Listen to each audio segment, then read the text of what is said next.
Welcome to another operations video of the Willow Creek Railroad. In this video, we're going to focus on the role of a dispatcher.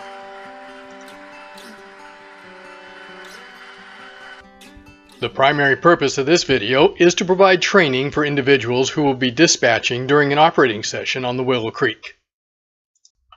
The dispatcher has two primary responsibilities during an operating session: manage the sequence schedule and control train movements. Throughout this video, you'll see various white instructional signs displayed on the railroad, which you won't typically see in our other videos. These signs are displayed during operating sessions to help the crew. The dispatcher has a dedicated desk in the train room, although his workstation could actually be outside of the room. Let's take a quick look at the dispatcher's tools. First is the telephone. Phones are located throughout the train room and are connected through an automated public branch exchange system. Operators contact the dispatcher to report the status of trains throughout the session. The dispatcher has a stack of train orders that he will assign to road engineers during the session. The register of train movements shows the dispatcher the sequence schedule that will be run during the session. On the Willow Creek, we run trains in a predetermined order without the use of a clock. A printout of all train orders provides the dispatcher with information about the various trains if needed. And last but not least is the dispatcher's control panel.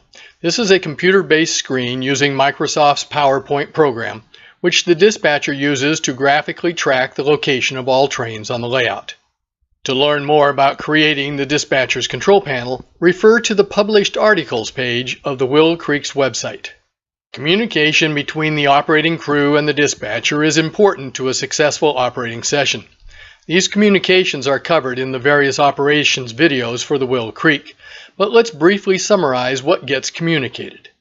First, the yardmasters report to the dispatcher when trains are ready for departure and when trains arrive in their yards. When road engineers are running their trains, they report their location when they pass one of 3 towers on the railroad. Engineers also report when they arrive at a location where they will be doing some switching, and when they've completed their switching and are ready to depart for their next location.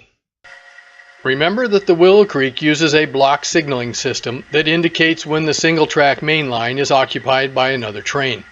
While this helps the engineer run his train, it's very important that the dispatcher not rely solely on this signal system to control trains. I'll explain that shortly. Now let's look at the start of an operating session as several trains begin their run, and how the dispatcher uses the control panel to control the movement of trains. Here's the dispatcher's register of train movements, showing the first several trains that run in the session. Train 17 starts from Buckys Crossing, Train 44 starts from Waverly, and Train 23 starts from the Spokane staging yard. The control panel has been set up with pre-staged trains at their initial locations, including the 3 trains I just mentioned. I'm going to remove the other trains on the panel to unclutter the screen. Now the fun begins. The dispatcher has the train orders for all 3 trains, so he gives the road engineers their assignments. The engineers work with the respective yardmasters to prepare their trains for departure.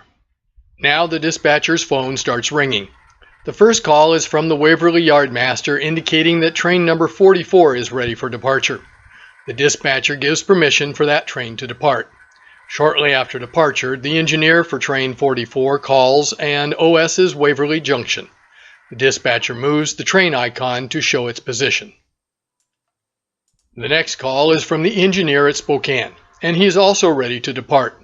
The dispatcher gives him clearance to depart and moves his train icon to show him leaving Spokane. The yardmaster at Buckys Crossing phones and reports that train number 17 is ready for departure. The dispatcher knows that train number 23 leaving Spokane will have to stop at the yard limit sign heading into Buckys Crossing, so he knows the 2 trains will stay clear of each other. So he authorizes train number 17 to depart. As you see, the dispatcher knows where a train is located on the railroad only when he receives a call reporting its location. Otherwise, he's in the dark. Train number 44 calls and OS's lookout pass. The dispatcher clears number 44 to Sarlot Viaduct. He does this since he has number 17 coming from Buckys Crossing, and he's going to have to arrange a meet. He chooses the double track at Upper Meadows for this meet. Train number 23 calls and reports that he's at Glacier Valley, waiting for permission to enter Buckys Crossing. The dispatcher tells him to coordinate with the yardmaster at Buckys Crossing, but to hold his position until train number 17 passes. We'll talk more about the challenges at Glacier Valley later. Train number 17 calls and OS's Glacier Valley. The dispatcher clears him to Upper Meadows and tells him to hold there for a meet with number 44. At this time, the dispatcher doesn't know which train, number 17 or number 44, will arrive first, so he plans to hold both trains at Upper Meadows and Sarlot Viaduct for now. Train number 23 calls and OS's Glacier Valley. The yardmaster has obviously cleared number 23 to enter Buckys Crossing.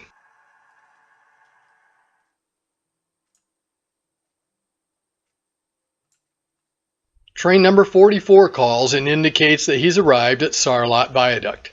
The dispatcher tells him to hold until number 17 passes, and then he's clear to the yard limit sign for Buckys Crossing. Train number 17 calls at Upper Meadows and indicates that he's met number 44. The dispatcher clears number 17 to continue through Lookout Pass and all the way to Waverly.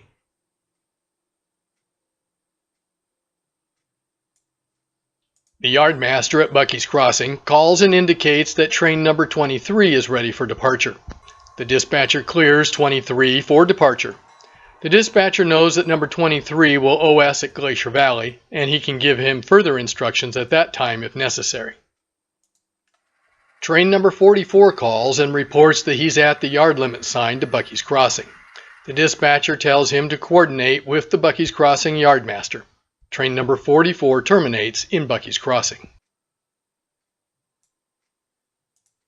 Train number 17 calls and OS's Lookout Pass.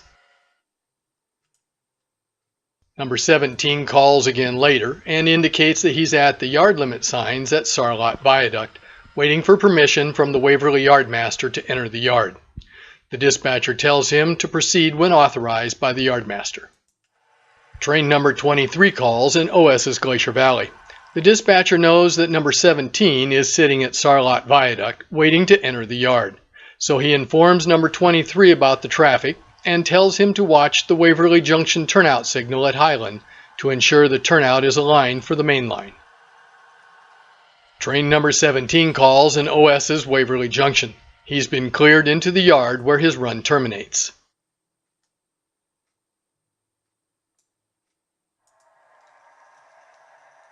After a few minutes, train number 23 calls and OS's Waverly Junction. Obviously, number 17 has entered the yard and is out of his way. The dispatcher clears number 23 to continue his run to Waverly. So the dispatcher has moved 3 trains across the railroad.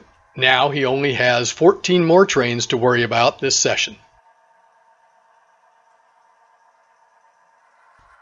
We've seen how the dispatcher typically handles multiple trains running on the railroad concurrently. Now let's look at several special situations and how the dispatcher might handle them.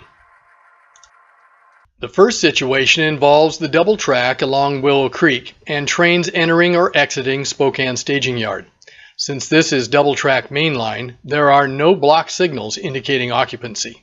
Let's set up a scenario. Let's say train number 22 is in Buckys Crossing and is ready for departure headed for Spokane, which means he needs to cross over to Main 2 at Glacier Valley. Train number 48 is OSing Waverly Junction, headed for Buckys Crossing. The dispatcher must decide which train to let through Glacier Valley first. He has several choices.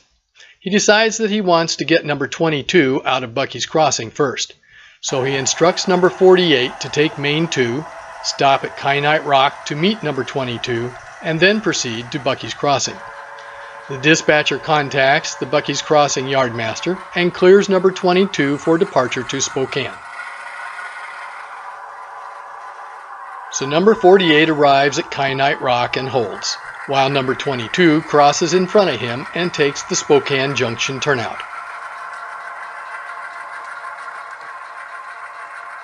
After 22 passes, number 48 has been authorized to proceed. Let's look at this situation again, but just from the perspective of the dispatcher's control panel. The Buckys Crossing yardmaster calls and says number 22 is ready for departure. You tell him to hold since you know number 48 is headed towards Buckys Crossing. Number 48 calls and OS's Waverly Junction. You tell number 48 to proceed on Main 2, stop at Kyanite Rock to meet number 22, and then proceed after meeting number 22.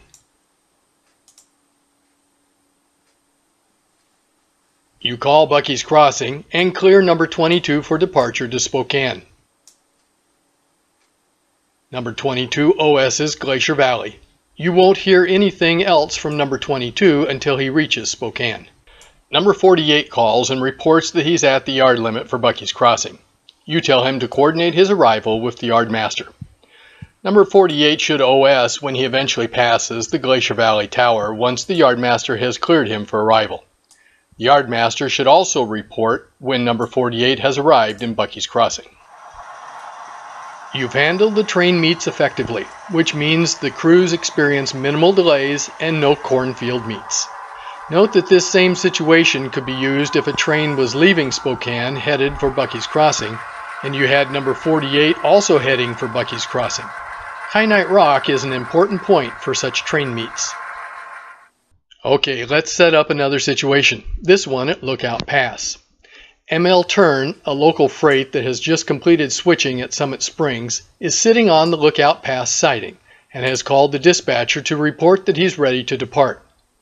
Train number 22 has called the dispatcher to OS Lookout Pass. We have one more train headed to Lookout Pass, that being number 19, which just OS'd Waverly Junction.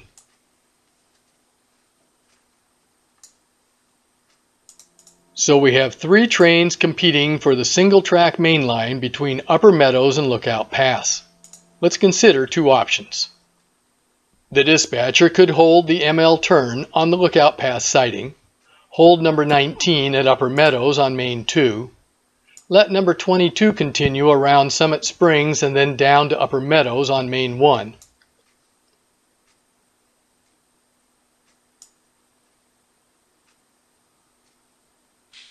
Then let ML Turn follow number 22. After they both pass number 19, that train can continue up to Lookout Pass.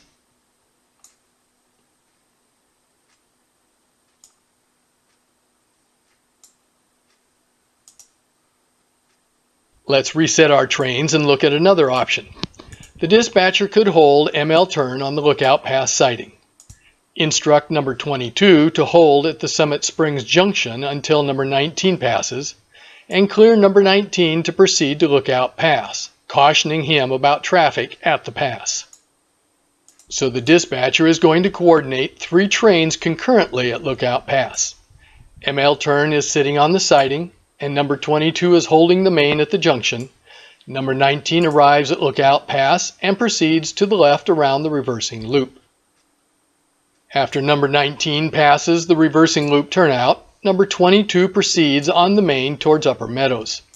19 continues around the reversing loop and then pauses at Summit Springs Junction waiting for the block signal to clear, since number 22 is on the single-track main line down to Upper Meadows.